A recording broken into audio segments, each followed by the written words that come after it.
And I am pleased to welcome to the 2025 edition of Statehouse Conversations, Senator Jon Leising of Oldenburg, a Republican senator representing District 42, which is a pretty big district, parts of seven counties. All are parts of seven, and honestly, it's the largest geographic Senate district in the entire state out of the 50. Wow. Well, I hope you have that efficient vehicle to get around. Big territory. Well, you know that territory. You know this territory. You've been in office since 2008, I yes, think. And you have had an impact in a lot of ways. Some of the issues that are important to your constituents this time around, as always, education seems to be, and our youth seem to be front and center too. You have been famous for years for advocating cursive writing. You've got national attention, the networks, everybody for cursive. You're back, but with a twist. I have, but you know what I have found is that there is a bigger need than just cursive.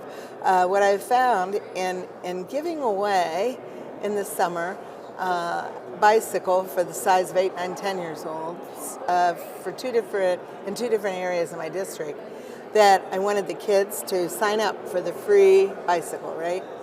And I found that they couldn't print their first and last name, much less write it in cursive. And the more I talked to people about it, they said, well, you know, some of the schools are no longer teaching spelling in elementary. And I was like, oh, I can't believe that, but it's true. And so I actually filed a bill this year that says that in early elementary we need to teach printing and cursive and so it's not just cursive anymore. It's Anybody all who says three. you need a new act, you got a new one. It's a new one, yeah. So. Any more optimistic that this time around? I know this is near and dear to your heart. It has passed the Senate. The cursive part has many times, but in the House they kill it for whatever reason. The other thing I have to throw in on cursive is just this week, National Archives in D.C.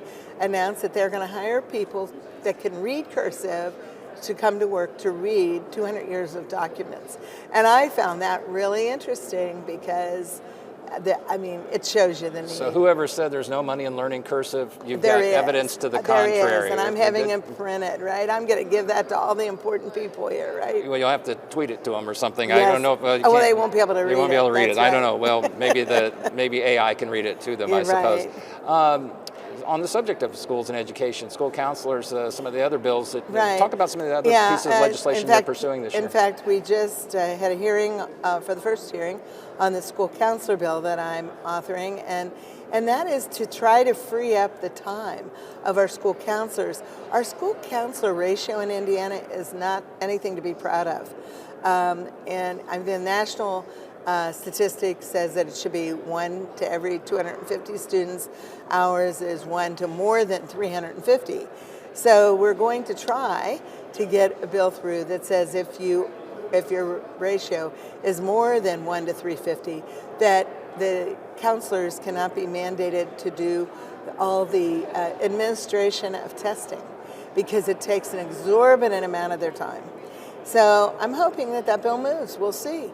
You never know in this wonderful process because after it passes the Senate, it has to go through the same hurdles in the House. Yeah, that is always been around long enough to know. You never know until that gavel's coming down, signing die. And there's one other education bill that I'm hoping that maybe will see the light of day, and that has to do with last session, for whatever reason, elementary teachers, there was a mandate that said that if they were teaching elementary, that they had to take 80 hours of education to be able to renew their license, and it would be specifically on the science of reading. Right. And they would have to take a praxis exam.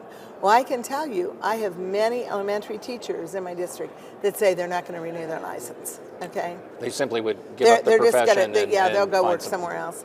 They're just not going to go through that again. And so I'm trying to reduce that from 80 hours to 40 hours and do away with the mandated test. And then I think they would be good. They would still know how to teach science of reading after 40 hours. I mean, they're educators, to begin with. So, but there's other issues. I mean, one of the important bills that I have has to do with the Economic Development Corporation. And, there's been a lot of discussion about what those guys do, where they're locating industries, whether they're researching it thoroughly in regard to infrastructure, whether that be water or electric. And so my bill does something really simple. It just says that new members appointed to the board have to be representative of each of the 9 congressional districts so that we have representation across the entire state.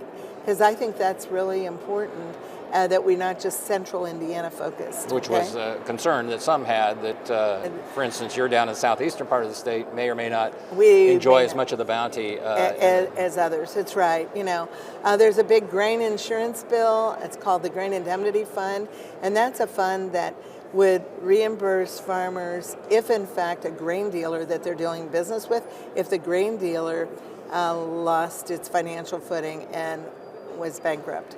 And we're trying to fix that. It's been in place for many years, but there was some challenge in the courts that some of the language isn't right. So we're going to try to fix that as well. This is to ensure that the farmers themselves aren't taken down with the grain dealer. Right. That's right. And it has to do with the storage of grain and deferred price grain. It's a complicated issue, but you know, it's an important one for people in the agriculture community. And I think people don't realize that, you know, agriculture in Indiana is a $34 billion industry. It's huge, and we got to make sure that it stays as solid as possible. Very good. Jean Leising, we'll leave it there. Senator, District 42, Oldenburg, yeah. I thank you for sitting down and talking a little bit about the next 4 months and what you hope to see happen. Thanks also for your commitment to Indiana and to public service. Yeah, thank you very much. Appreciate it. Thank you.